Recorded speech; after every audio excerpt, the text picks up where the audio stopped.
Welcome back to the news at 10. Development efforts by the Anambra State government has not gone unnoticed, even by the presidency. Going by the visit of the senior special assistant to the president on foreign affairs and diaspora, Honorable Abike Dabiri Erewa, a partnership on tourism and diaspora may be in the works between the government and the federal government. Governor Obiano says his mission is to make Anambra a first-choice investment destination with particular attention to diaspora, culture and tourism. We'd like to warn our viewers that this video contains flash photography. We discussed at length how we can improve the diaspora and cultural potentials that this state portends. We did discuss some of our famous sites like the Omike Cave, Owerri and many more things, like the grave of Eri, the genitor of the Igbo race, and what have you. And we did agree to work together. Of course, I did ask whether there will be federal assistance in terms of cash to enable me to visit some of the sites, and I'm sure she will give me a positive answer on that. So that people can come. We have so many beautiful things. Like there's a waterfall, beautiful waterfall that I'm sure there's no report anywhere in Africa except the types you see in Lake Victoria.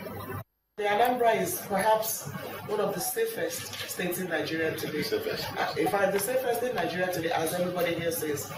And I also want to commend you for making history. You are the very first governor in Nigeria to have a full ministry for diaspora. You have a commissioner for diaspora, culture and tourism. And interestingly, your commissioner is a woman. So that is results guaranteed. So we look forward to working with you in that regard. And it's visionary because diaspora, culture and tourism actually goes together. Lagos State, Nigeria's commercial capital, is surrounded by a large expanse of water. In spite of this, however, successive governments in the state have battled to provide potable water for residents. A visit round some parts of the state shows that residents are once again facing hard times with water supply. These empty water tanks, drums and dry taps indicate that water has not flown through them for some time. Supply of water from the Lagos State Water Corporation has been anything but regular. Residents of Festac Town Extension in Amuwodofin complain of acute epileptic supply for months, and the situation bites harder. They bring the water just intermittently, and during the time they bring it, maybe in the night, and maybe for 1 hour or 2 hours. Even the alternative of dog well does not help. The ones noticed are either dried up or water coming up from them is not fit for consumption. Residents only rely on local water vendors. However, the cost of patronizing these vendors is disturbing. A full wheelbarrow of water is 400, 500 instead of normal 300. Within the community is a borehole executed as constituency project by a lawmaker representing the area. The borehole has not been in use since it was built. Since 12, 13, 14 years that they did this, it hasn't been working. It's just like that. We have a generator, a standby generator there that is supposed to be powering the water, but we have not used it. Our investigation takes us to another end of Lagos, Ketu precisely. Many households experience the same situation. Many take to storing up water in every available container. Children walk long distances to patronize water vendors. Since over 6 months now, there's no water in this area. We get a keg of water at the rate of 50 naira, while the 100 liters at the rate of 100 naira. Amidst these concerns, the management of the Lagos State Water Corporation says it is aware of the situation. The group managing director attributes the cause of recent water shortage to poor power supply. The erratic power supply from the national grid and the independent power plant, IPP, has continued to interrupt water production and supply. As at today, the Lagos Water Corporation has an installed production capacity of 210 million gallons per day. The three major surface water treatment plants of Adiyon, Iju and Ishashi have a combined production capacity of 119 million gallons per day, with balance from groundwater treatment plants. But the installed capacity can only meet about 40% of the current demand of 540 million gallons per day as a result of the growing population. The sharing news is that we have reconnected some of our waterworks to Ikeja Electric Distribution Company and also the PACN, and some to generators, even though there exists a huge cost of diesel. With this arrangement, water production has resumed and is getting stable. News of water shortage in Lagos State is not new. The situation, however, reawakens government's consciousness to intensify efforts at making sure that residents are not deprived of this basic necessity.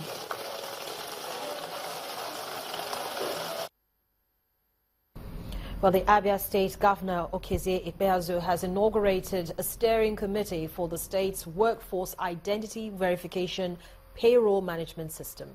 The committee is expected to work with the development partners to identify and eliminate all forms of leakages and fraud in the system. The initiative is one of the government's creative tools to strategically save money and diversify sources of revenue for the state. The government of Abia State is engaged the expertise of a development partner to assist in fishing out those who steal the allocation meant for the state under the guise of ghost workers. Their mandate is to work with the steering committee on identity verification payroll management system and prepare the strategy that would assist the government improve on the welfare of the Abia workforce. Every government of state to federal government spends a chunk of their income every month to pay workers. And incidentally, it's a paradox that workers constitute less than 5% of the entire population that I have sworn to serve here. So if I spend 90% of my income to pay less than 10% of the people, it means that there's need to recalibrate the ratios and make sure that we're able to deliver to the greater majority of our people what is expected of us to do. According to the development partners, the idea is to enforce the automation in the process of salary payment, sanitize the state civil service database, and grant real-time access to the state salary database to governor of the state and other government personnel for proper information, management and monitoring. The adoption of the automated payroll system will eliminate ghost worker syndrome in the state. It will sanitize the state payroll administration through seamless takeover of all existing processes and subsequent cleansing of employees' data to ascertain proper placement and entitlements, including allowances.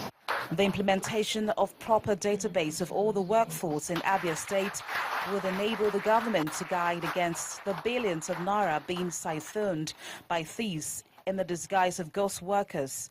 This is expected to be channeled to infrastructure development, thereby improving the living standard of the people of the state.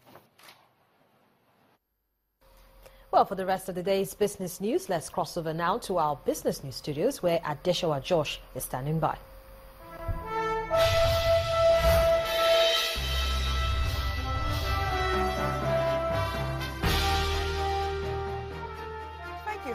Good evening, everyone. Welcome to Business News. The FMDQ OTC Securities Exchange is collaborating with the Nigeria Mortgage Refinance Company to help secure long-term funds from the capital market. In a statement issued by the exchange, the partnership will precede the launch of a range of products, non-interest finance initiatives, and investor education. The partnership is coming on the heels of a recent agreement established between the FMDQ OTC Securities Exchange and the National Pension Commission. The Nigerian Stock Exchange is extending its initiative on environment and sustainability governance to issuing members of the buzz. At a forum organized by the exchange, the Executive Director on Business Development, Mr. Haruna Jallo Waziri, explained that they want to help issuers key into the United Nations sustainability plans. Doing business right is becoming the best phenomenon in how people begin to do things properly. So for us at the Stock Exchange, we are signatories to the Sustainability Stock Exchange Group, which is a UN initiative that encourages stock exchanges to actually develop an ESG program, which is an environment, sustainability and governance program that will ensure that at least their immediate community adopts that particular principle. So what we're doing here today is to bring in our issuers and our communities to brief them around the initiatives we've developed around environment, sustainability and governance. And still at the exchange, it was a bearish week as investors remain cautious over the uncertainty with regards to the nation's forex policy. While the benchmark index closed 1.45% lower at 27,232.62, market capitalization fell by 138 billion naira to close at 9.35 trillion naira. Total volume traded declined to 959.91 million shares, valued at 7.87 billion naira, and exchanged in 17,561 deals. Market breadth remained negative, with 27 gainers led by Unity Bank with 30.43% and 41 losers led by Cadbury with 9.71%. UBA, FBNH and Axis Bank collectively accounted for 30.07% of total volume traded during the week. Dealers expect interbank lending rates to trade lower next week on anticipated release of funds for capital projects. Overnight rate rose to an average of 4% on Friday as the central bank's attempt to mop up excess liquidity from the banking system faltered. The CBN, however, sold 206-day bills worth 93.18 billion naira on Monday and also retired 129.61 billion naira of matured OMO bills, leaving the system with more cash. Total banking system liquidity stood at 401.72 billion naira on Thursday, slightly lower than 408.25 billion naira last week. In the meantime, the naira is expected to drop further against the dollar at the parallel market next week as it awaits the details of the new flexible exchange rate policy.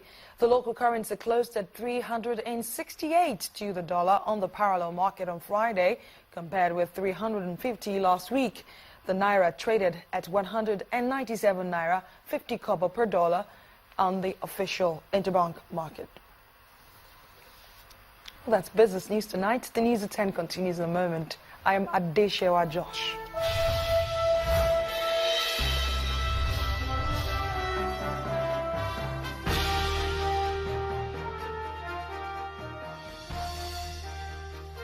Still ahead on the news at 10, four-time coach of the Super Eagles, Amodu Schweible, dies at the age of 58, 3 days after the death of another former coach of the Super Eagles.